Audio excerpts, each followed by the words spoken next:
sasagot, wika ng Diyos.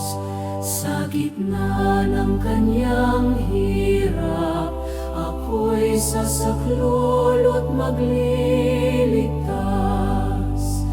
Bibigyan ko siya ng dangal at buhay na walang hanggan.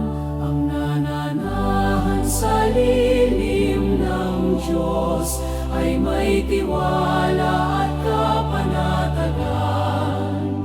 Sa gitna ng tukso't pagsubok, ang Panginoon ang sandigan.